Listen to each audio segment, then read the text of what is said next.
முதல் வாசகம்.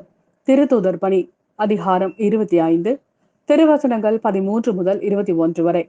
சில நாள்களுக்கு பின் அகிரிப்பா அரசனும் பெர்னிக்கியும் பெஸ்தை சந்திக்க செசரியா வந்தனர்.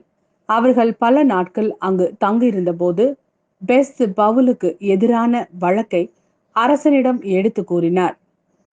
எனவே அவர்கள் இங்கே வந்தபோது சற்றும் காலம் தாழ்த்தாமல் மறுநாளிலேயே நான் நடுவர் இருக்கையில் அமர்ந்து அவரை என்னிடம் கூட்டிக் கொண்டு வருமாறு ஆணை பிறப்பித்தேன்.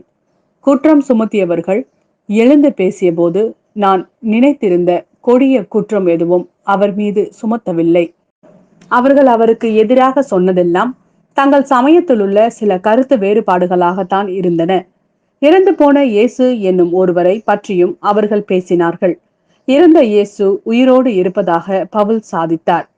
இக்கருத்து சிக்கல்களை பற்றி கேட்டதும் நான் குழம்பி போய், நீர் எருசலேமுக்கு வருகிறீரா? அங்கு இவை பற்றி விசாரிக்கப்பட விரும்புகிறீரா என கேட்டேன். பவுல், பேரரசரை விசாரித்து தீர்ப்பு அளிக்கும் வரை தம்மை காவலில் வைக்க வேண்டும் என்று கேட்டுக்கொண்டார். ஆதலால் இவரை சீசரிடம் அனுப்பும் வரை காவலில் வைக்குமாறு ஆணை பிறப்பித்தேன். இது ஆண்டவர் நல்வாக்கு. இறைவா, உமக்கு நன்றி.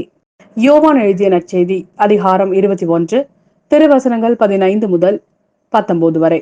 அவர்கள் உணவருந்திய பின் இயேசு சீமோன் பேதுருவிடம், யோவானின் மகன் சீமோனே, நீர் இவர்களை விட மிகுதியாக என் மீது அன்பு செலுத்துகிறாயா என்று கேட்டார்.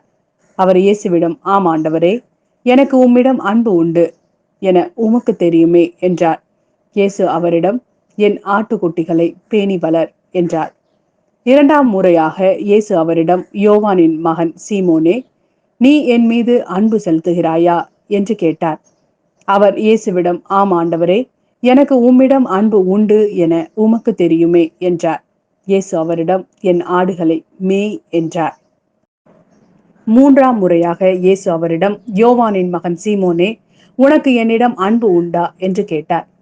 உனக்கு என்னிடம் அன்பு உண்டா என்று இயேசு மூன்றாம் முறை கேட்டதால் பேதுரு துயருற்று, அவரிடம், ஆண்டவரே, உமக்கு எல்லாம் தெரியுமே, எனக்கு உம்மீது அன்பு உண்டு என்பது நீர் அறியாத ஒன்றா என்றார். இயேசு அவரிடம், என் ஆடுகளை பேணி வளர் என்றார். நீ இளைஞனாக இருந்தபோது நீயே இடையை கட்டிக்கொண்டு உனக்கு விருப்பமான இடத்தில் நடமாடி வந்தாய். உனக்கு முதிர்ந்த வயது ஆகும்போது நீர் கைகளை விரித்து கொடுப்பாய். வேறொருவர் உன்னை கட்டி உனக்கு விருப்பம் இல்லாத இடத்திற்கு கூட்டி செல்வார் என உறுதியாக உனக்கு சொல்கிறேன் என்றார். பேதுரு எவ்வாறு இருந்து கடவுளை மாட்சிப்படுத்த போகிறார் என்பதை குறிப்பிட்டே அவர் இவ்வாறு சொன்னார். இதை சொன்ன பின் பேதுருவிடம், என்னை பின்தொடர் என்றார்.